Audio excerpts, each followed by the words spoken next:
The wine glass was still in her hand when she said it. I felt my own fingers tighten around the napkin in my lap, the linen bunching into a fist I didn't remember making. Somewhere behind me, a chair scraped against hardwood. My mother's voice cracked through the dining room like a whip. "Renata, don't." But Renata just smiled, swirling the Cabernet like she owned the room. Like she owned everything.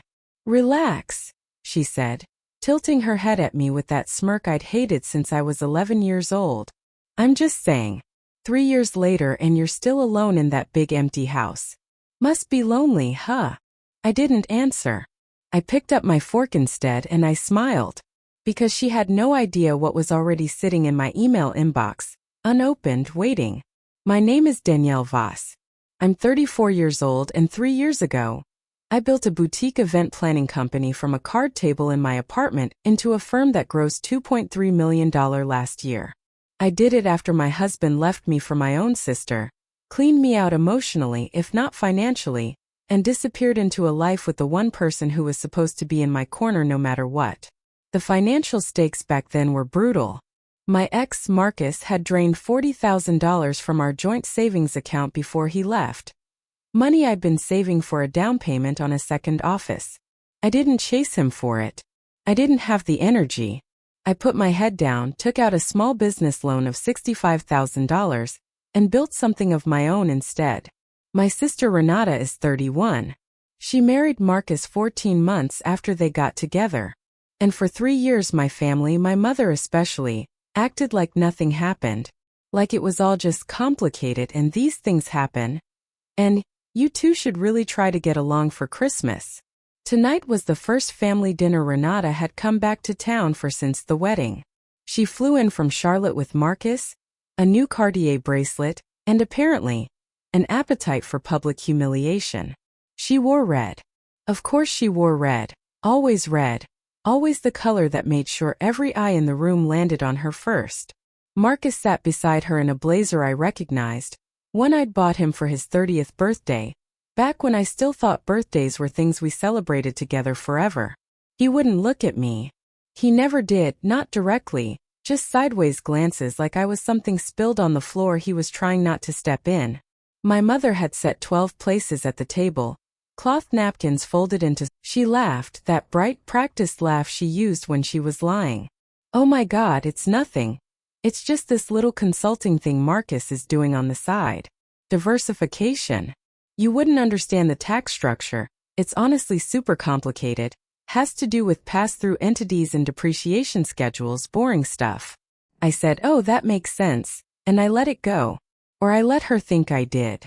My cousin Teddy works at a title company 2 towns over. I asked him offhand if he'd ever heard of Golden Lattice Ventures. He hadn't, but he pulled the public filing for me out of curiosity. The registered agent was our mother's address. Not Renata's. Not Marcus's. My mother's house, the same house I grew up in, was listed as the business address for an LLC that had moved $180,000 in 18 months. My mother had no idea. I was almost sure of that. Almost. 2 weeks before the dinner, I stopped by my parents' house to drop off a birthday gift for my father. Renata and Marcus were already there, unpacking groceries, and they didn't hear the garage door. "She's never going to figure it out," Marcus said, low and pleased with himself, stacking wine bottles into the fridge. "Danielle barely balances her own checkbook. She thinks a P&L statement is a type of sandwich." Renata laughed so hard she had to put down the orange juice. "God, remember when she cried at the wedding? Like, we get it, you're sad, but also get a life." I stood in the doorway of the garage for 11 seconds, my father's gift bag crinkling in my hand, and I said nothing. I walked back to my car, sat behind the wheel, and let myself feel exactly what I needed to feel for exactly 90 seconds. Then I drove home and opened my laptop. What I found when I dug into Golden Lattice's filings wasn't diversification. It was a shell. Marcus had used it to route invoices from a consulting contract with my mother's small retirement annuity fund, the one my father had set up for her, the one she thought was earning conservative 4% returns. It wasn't earning 4%. It was being drained $6,000 to $9,000 at a time, dressed up as advisory fees for services that never existed. In 18 months, they'd taken $61,000 directly from my mother's retirement account. This wasn't about me anymore. This was never just about me. I made a decision that night, sitting at my kitchen table with 3 years of forwarded bank statements printed and spread out in front of me like a crime scene. I was going to look stupid. I started small. At the next family phone call, I mentioned vaguely self-deprecatingly that I'd never been good with numbers. That's why I hire an accountant for everything, ha. I let my voice trail up at the end of sentences like I wasn't sure of myself. I asked Renata for advice on a financial thing I clearly didn't understand, just to watch her explain something wrong to me with total confidence. I started wearing my hair pulled back messy instead of styled. I let myself look tired at family gatherings, said, "I've just been so overwhelmed with the business, I can barely keep the lights on some months." A flat lie, since Golden Star Events had just signed its biggest client yet, a $340,000 luxury wedding contract for a tech executive's daughter. Interior monologue if you want it plain. Predators don't set traps for animals that look dangerous. They set traps for the ones that look wounded. I needed Marcus and Renata to believe I was the same soft, sad, easily fooled little sister I'd been 3 years ago. I don't really get this stuff, was a brick in a wall they couldn't see me building behind. My mother's dinner invitation, the one for the night Renata flew in, was the opening I'd been waiting for. I hired a forensic accountant named Wallace Ito 3 weeks before that dinner. Quietly. Cash retainer, no paper trail Marcus could stumble onto. Wallace built the full picture in 9 days. Bank records, LLC filings, the annuity withdrawals, timestamps matching every advisory session that never happened. He printed it all into a single binder, tabbed and indexed, sitting in my car's glove compartment the night of the dinner. I also did something I'm not proud of exactly but don't regret. I asked my father quietly if I could borrow the old baby monitor app connected to the camera in the dining room, the one they'd installed years ago to keep an eye on grandkids during holidays, still active, still synced to an app on my father's phone. I asked him to let me hold his phone, just for the night, in case I need to check something for work. He didn't ask questions. My father rarely does. He just handed it over. The dinner started at 6:30. My phone buzzed once in my lap at 6:52. A text from Wallace confirming the binder was digitized and backed up in triplicate, in case anyone tried to destroy the paper copy. I felt it vibrate against my thigh through the napkin, and I didn't even flinch. I ate my salad. I passed the rolls. I waited for red wine, a smug laugh, and the word single. She gave it to me on a silver platter. Still single? LOL. I set down my fork. Actually, I said, and my voice didn't rise even a single decibel, I've been busy. Golden Star Events just signed a $340,000 contract. But I guess that's less interesting than my love life. Renata rolled her eyes. Sure, Danny. Whatever helps you sleep at night. It does actually, I said. Sleep's been great. Better than yours must be. Managing Golden Lattice Ventures and all those advisory fees. The table went dead silent. Marcus's fork stopped halfway to his mouth. Renata's smile flickered just barely, but I saw it. I don't know what you're talking about, she said too fast. I reached into my bag and set the binder on the table, right next to the roast chicken, and opened it to the first tab. Golden Lattice Ventures. Registered at Mom's address. $180,000 moved through it in 18 months. And this? I turned to the second tab and slid it toward my mother.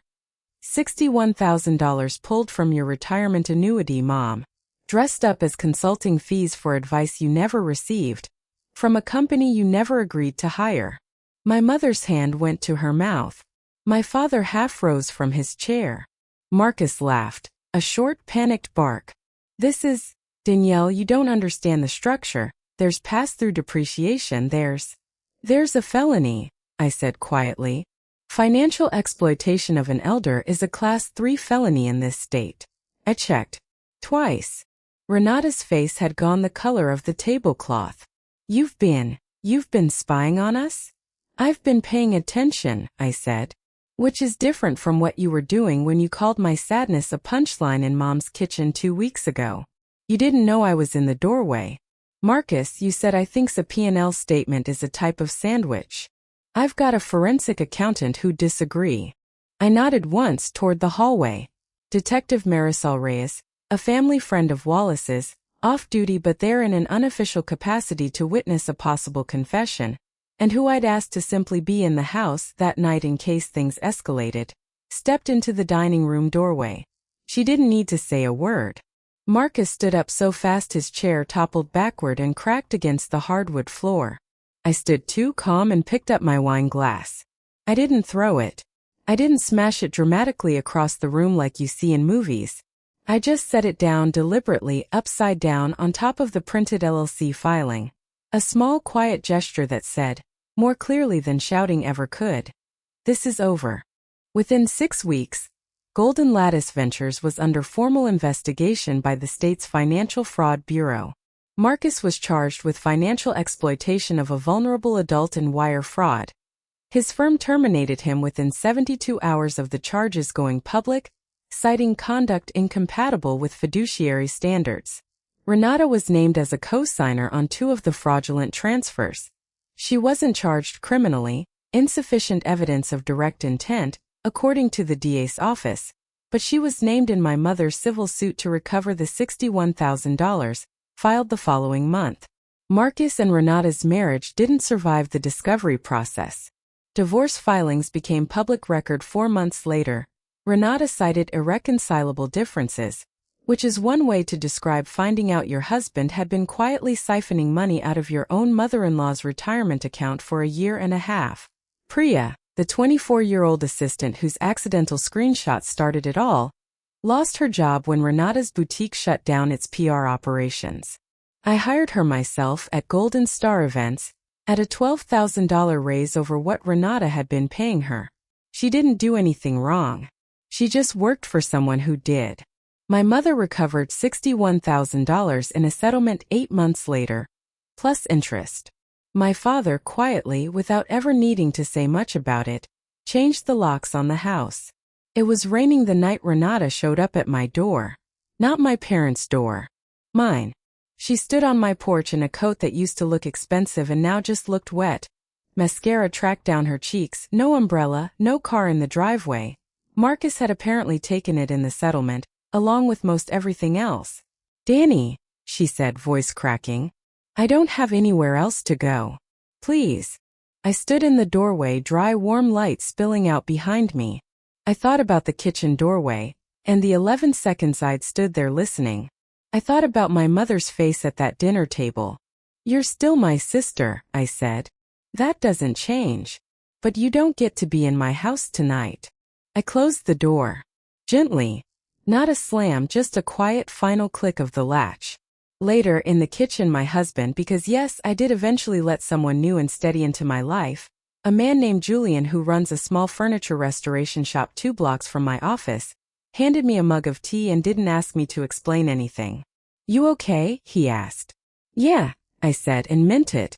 I think I finally am. Here's what I learned. The people who mock you the loudest are often the ones most afraid of what you might become. Quiet isn't weakness. Sometimes it's just patience wearing a disguise. And family loyalty should never be a one-way street where you're the only one paying the toll. If someone in your life underestimated you and lived to regret it, tell me about it in the comments. I want to hear your story. And if you made it this far, hit like, subscribe, and let me know. Would you have opened that door in the rain? Or kept it closed?